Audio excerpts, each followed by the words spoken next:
Bonjour à tous et bienvenue dans ce MOOC numéro 2, collecter des dons pour le denier tout au long de l'année. L'objectif de ce MOOC est de vous accompagner dans la collecte du denier sur le terrain, dans une tâche parfois difficile mais si nécessaire, en vous proposant des conseils et des outils adaptés. Ce MOOC vous est destiné si vous êtes correspondant denier dans les paroisses, mais il est aussi destiné à tous les acteurs liés directement ou indirectement à la collecte, comme les prêtres, les équipes ressources dans les diocèses ou les acteurs pastoraux.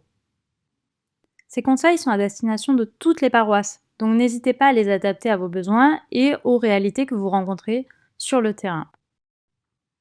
Cet épisode s'inscrit dans une série de 3 MOOC, 3 vidéos qui sont mises à disposition sur la plateforme SharePoint, accessible au diocèse dans le cadre de la campagne nationale menée par la Conférence des évêques de France. Le premier MOOC, lancé de la campagne, a été mis à disposition en février 2025 et un troisième épisode sera disponible en septembre intitulé « Relancer en fin d'année ». Je vous rappelle les points qui ont été évoqués dans le premier MOOC. Nous vous invitons à le visionner avant cette vidéo car il aborde, au-delà des conseils spécifiques sur le lancement de la campagne denier, des éléments fondamentaux sur la collecte de dons. Vous avez par exemple des informations sur les différentes formes de dons à l'Église, le calendrier annuel de la collecte, les grandes tendances de la collecte de dons en France et pour l'Église, des informations également sur les réductions fiscales du don, le RGPD, Règlement général pour la protection des données, la présentation des donateurs à l'Église, des informations également sur le sens pastoral et spirituel du don, et enfin, des manières de répondre aux objections sur le don. Nous avons notamment vu dans ce premier MOOC que les grandes périodes de collecte du denier étaient d'une part le lancement, au premier trimestre, et d'autre part la relance denier à partir de la Toussaint. Mais en dehors de ces deux grandes périodes, il est aussi important de parler du denier et de faire vivre la collecte de dons tout au long de l'année. Du coup, quelles actions peut-on mettre en place le reste de l'année pour collecter? C'est ce que nous allons voir dans cet épisode du MOOC qui va s'articuler comme suit. Dans une première partie, nous verrons comment s'adresser à ceux qui ne sont pas pratiquants réguliers. Deuxièmement, nous verrons comment collecter en dehors de la période du lancement et de la relance.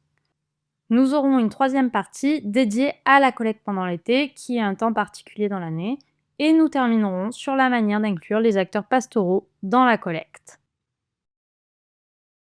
Première partie, s'adresser aux catholiques non pratiquants.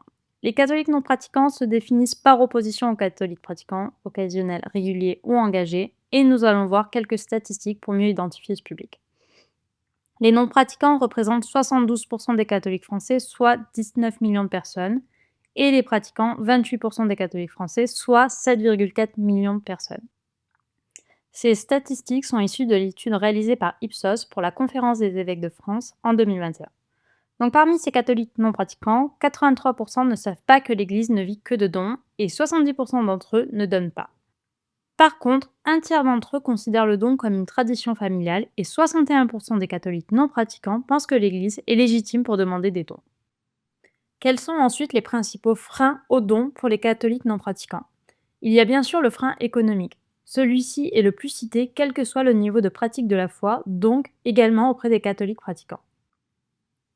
24% des catholiques non pratiquants ne savent pas où va l'argent donné à l'Église. Ils sont 23% à estimer ne pas avoir à donner de l'argent pour vivre leur foi et la même proportion estime que ce n'est pas à eux de financer l'Église. Par conséquent, pourquoi solliciter cette population?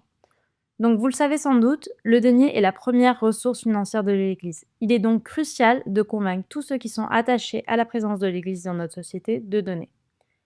Parmi les catholiques pratiquants, le nombre de donateurs est en baisse dans une majorité de diocèses. Pour rappel, l'Église a perdu un tiers de ses donateurs en 10 ans.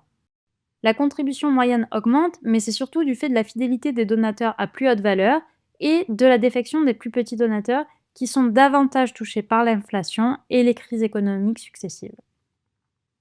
Les donateurs à l'Église, de plus, ont 70 ans en moyenne. Il est donc impérativement nécessaire de recruter de nouveaux donateurs, d'élargir le cercle pour aller solliciter des personnes qui font appel à l'Église dans les grands événements de leur famille, qui jugent les appels à dons de l'Église légitimes, même s'ils ne vont pas à l'Église tous les dimanches.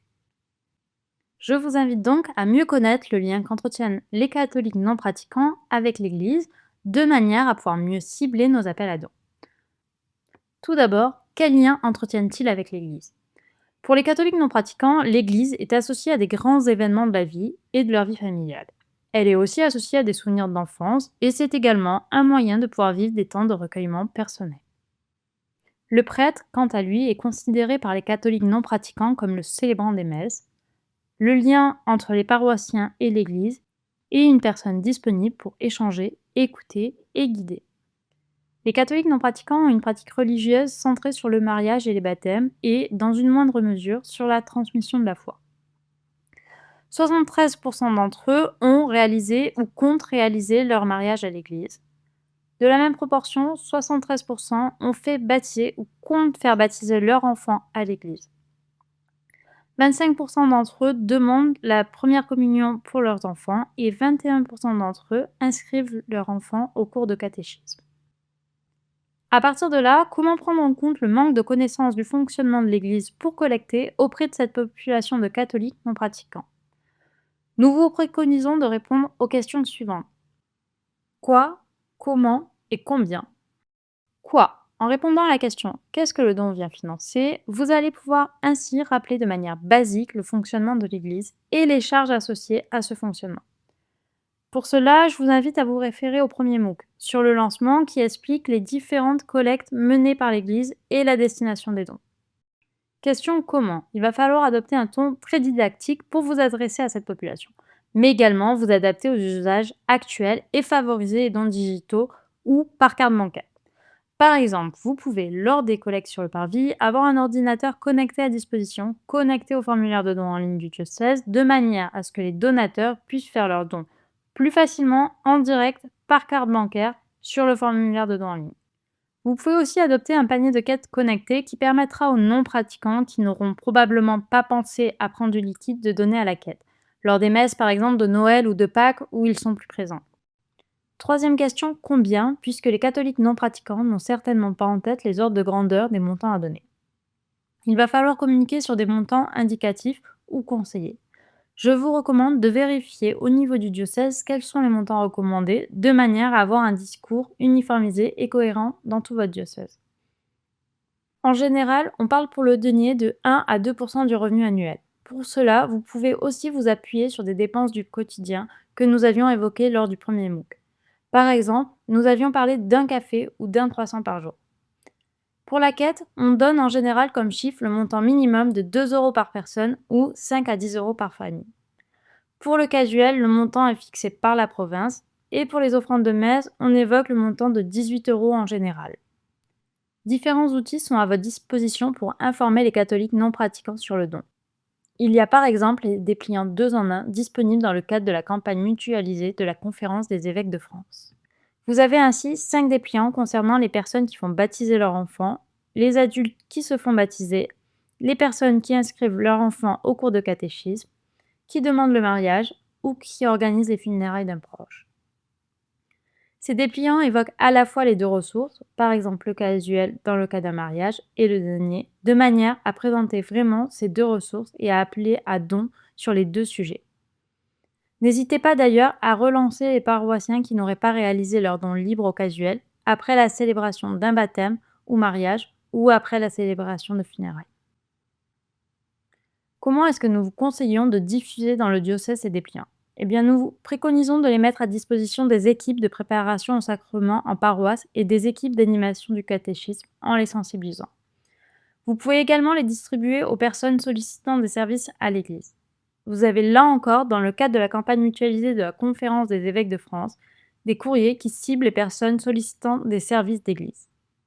Ce sont des courriers qui ont été proposés dans le cadre du lancement de la campagne au denier au début d'année.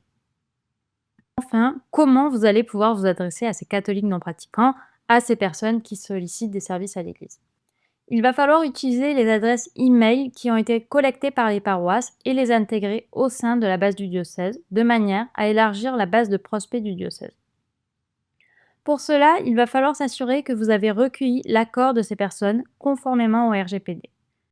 Il va falloir également les intégrer, par exemple, dans la liste d'envoi des newsletters, leur adresser des communications relationnelles et des appels à dons portés par le diocèse. Vous avez là encore, dans le cadre de la campagne menée par la Conférence des évêques de France, des communications, donc email et puis visuelles pour vos réseaux sociaux, qui sont particulièrement pensées pour cette cible de catholiques non pratiquants, car elles vont donner des explications concrètes sur la vie de l'Église, sur les différents types de dons et leur utilisation au quotidien. C'est des informations que méconnaissent les catholiques non pratiquants et qui pourraient les encourager à donner à l'Église. Nous vous encourageons donc à vous appuyer sur tous ces supports qui sont à votre disposition sur le SharePoint de la Conférence des évêques de France. Deuxième partie de ce MOOC, quels sont les autres temps forts dans l'année pour pouvoir collecter? L'idée est de profiter des temps liturgiques et des actualités du diocèse pour appeler à dons tout au long de l'année. Vous avez là une frise avec des occasions d'appeler à dons. En rouge, ça va être les appels à dons habituels. Vous allez pouvoir vous appuyer en cela sur les éléments de la campagne mutualisée. Vous avez également des dons fléchés, comme par exemple sur les séminaristes ou sur les chantiers. Et puis, en vert à l'écran, vous avez la possibilité également de communiquer à propos d'autres formes de dons ou de contributions financières au fil de l'année. Voici quelques exemples de ce qui est cité sur cette frise. Bien sûr, au premier trimestre, vous avez le lancement de la campagne denier qui fait l'objet d'un épisode de MOOC dédié. Ensuite, nous avons Pâques lorsqu'on fête la résurrection du Seigneur. La Conférence des évêques de France, à ce moment-là, va diffuser des communications nationales sur les legs et assurances vie et ce sera l'occasion pour vous de communiquer auprès des paroissiens sur la possibilité de faire un leg ou de souscrire à une assurance vie au bénéfice du diocèse. En avril-mai, le diocèse collecte pour les prêtres aînés l'occasion pour vous de communiquer sur les besoins spécifiques des prêtres à la retraite en relayant l'appel à dons du diocèse. Le diocèse, lui, va collecter sur des déductions fiscales au titre de l'impôt sur le revenu, mais également sur des déductions fiscales au titre de l'impôt sur la fortune immobilière par le biais des dons à la Fondation nationale pour le clergé. Au mois de mai-juin, en lien avec les mariages, les communions et les baptêmes qui sont célébrés à cette période, nous vous encourageons à communiquer sur les différences entre le casuel et le denier.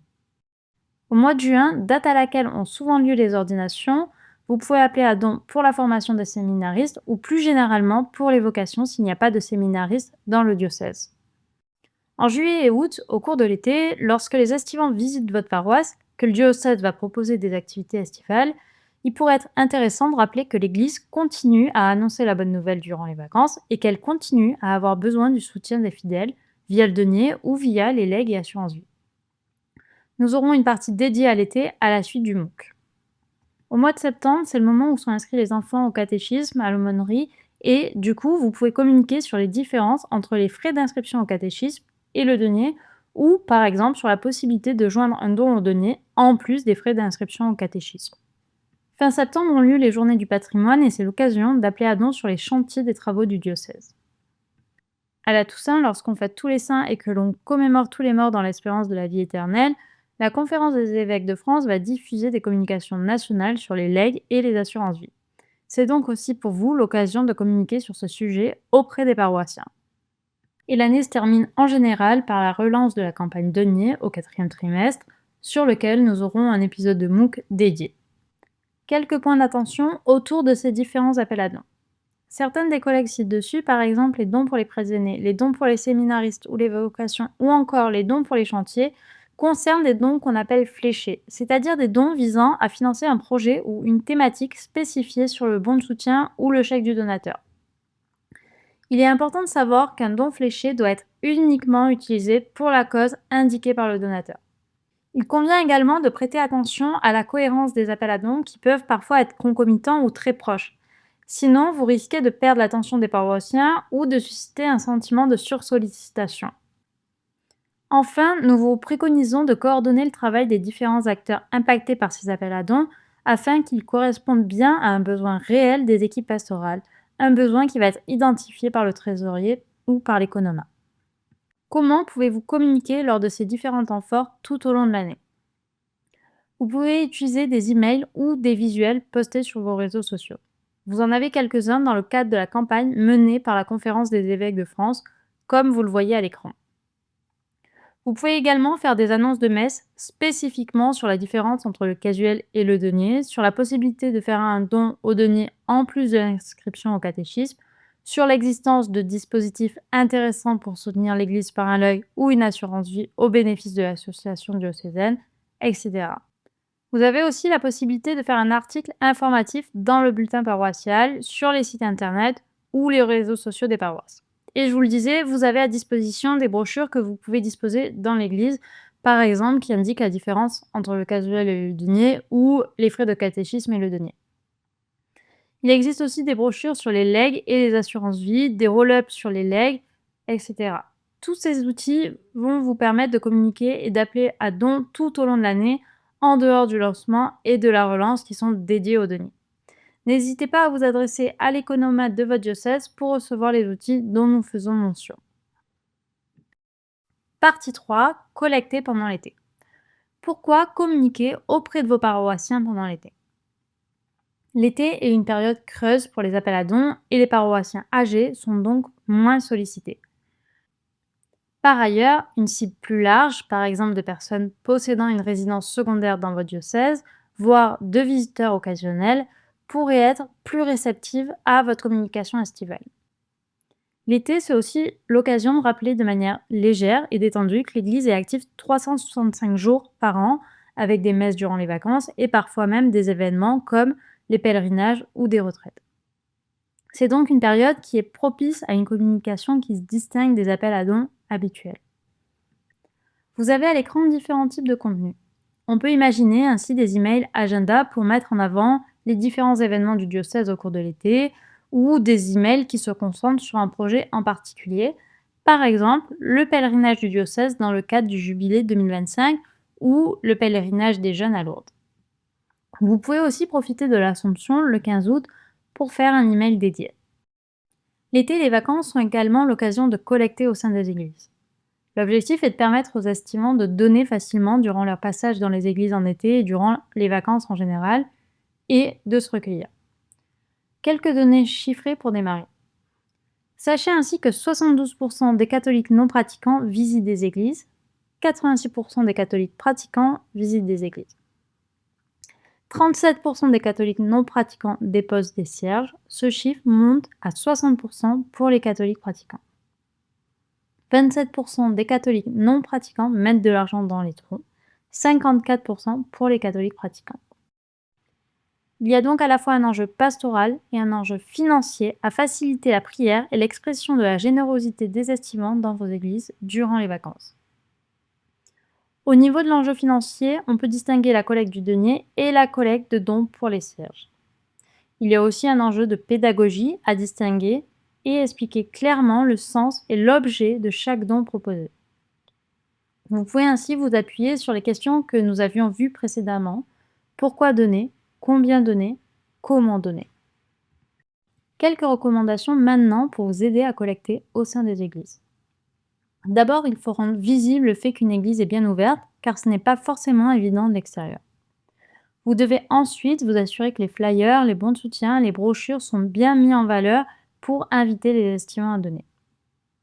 Vous devez aussi mettre en valeur des dispositifs de collecte, par exemple des troncs électroniques ou des troncs classiques à côté des ciergeries ou des lieux de dévotion au sein de l'église. Vous pouvez aussi indiquer clairement sur des flyers ou des brochures à quoi correspond chaque type de don et comment il est possible de réaliser ces dons. Par exemple, en allant sur la borne électronique, en allant sur un site internet ou en contactant le secrétariat. Nous vous préconisons également d'indiquer clairement les montants des offrandes recommandées pour les cierges ou les luminions, pour le denier et éventuellement pour les offrandes de messe. N'utilisez pas le terme de tarif, conservez vraiment le champ lexical du don. Vous pouvez aussi proposer des corbeilles avec de courtes prières, des explications, des méditations pour accompagner la démarche spirituelle des estivants. Pour terminer ce MOOC, nous allons avoir une partie dédiée à l'inclusion des acteurs pastoraux dans la collecte. Tout d'abord, pourquoi s'appuyer sur les acteurs pastoraux pour collecter? Vous avez à l'écran des chiffres issus de l'étude Ipsos pour la Conférence des évêques de France réalisée en 2021 qui vous montrent l'importance et la légitimité des différents acteurs pastoraux, donc les curés de paroisse, l'évêque, les laïcs en charge de la gestion de la paroisse et du diocèse, et enfin les personnes qui accueillent les catholiques lors d'événements religieux ou lors du catéchisme. Leur légitimité pour solliciter des dons et aussi la manière dont ces personnes donnent envie de donner. Donc vous voyez, les chiffres se distinguent si l'on est catholique non pratiquant ou catholique pratiquant.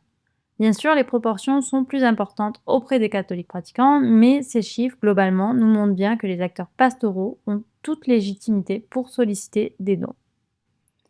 Il convient donc de sensibiliser ces acteurs pastoraux sur leur rôle dans la collecte. Les chiffres, affichés précédemment à l'écran, montrent la légitimité de ces personnes, tant du point de vue des catholiques pratiquants que des non-pratiquants. Loin d'être infondée, leur participation aux actions de collecte est au contraire une part entière de leur mission pour l'Église. Les acteurs pastoraux sont quotidiennement au contact direct des catholiques, pratiquants ou non, parents d'enfants inscrits au catéchisme, jeunes couples au cours de préparation pour le mariage, etc. Ils sont donc pleinement légitimes pour témoigner de l'importance de donner pour financer leurs actions pastorales. Aussi, comment former les acteurs pastoraux pour les aider à appeler à don? Malgré leur légitimité entière à aborder le sujet de la collecte avec le public, souvent ces acteurs pastoraux peuvent ne pas se sentir à l'aise dans ce rôle et donc il est essentiel de les former. Pour cela, vous pouvez vous appuyer sur les MOOC qui sont proposés par la Conférence des évêques de France, notamment le MOOC du lancement qui aborde des sujets génériques sur le don, sur comment parler d'argent. Vous pouvez aussi utiliser les informations présentées lors des réunions de lancement de la campagne denier annuelle. À cette occasion, souvent, vous allez présenter les chiffres de la collecte de l'année précédente, vous allez présenter la campagne annuelle du denier, les outils, et vous allez pouvoir aussi répondre à leurs questions. Il convient aussi de leur mettre à disposition des supports clés en main, entre guillemets, pour faciliter leurs actions de collecte. Les dépliants 2 en 1, casuels, deniers, des courriers types, des emails, des visuels pour les réseaux sociaux, des exemples d'annonces de messe, des articles pré-rédigés. Nous avons évoqué tout ceci précédemment dans ce MOOC. Pour terminer, attardons-nous sur le sens pastoral et spirituel du don parce que vous allez également rappeler que le don a un sens pastoral. Il permet de financer l'annonce de la bonne nouvelle. Il permet aussi à certains catholiques éloignés de l'Église de reprendre attache avec celle-ci. Le don a également un sens spirituel. Jésus nous invite à donner une partie de nos ressources financières. Saint Paul incite les premiers chrétiens à soutenir financièrement l'Église naissante. Le don financier à l'Église est donc partie prenante de notre chemin de foi pour rejoindre Dieu. Vous avez à l'écran des exemples de références bibliques que vous pouvez leur partager pour témoigner de ce sens pastoral et spirituel du don. Nous arrivons à la fin de ce MOOC. Nous nous retrouverons au mois de septembre 2025 pour le 3e et dernier épisode de ces MOOC de formation autour de la collecte. Je vous souhaite une bonne journée et vous remercie de votre attention.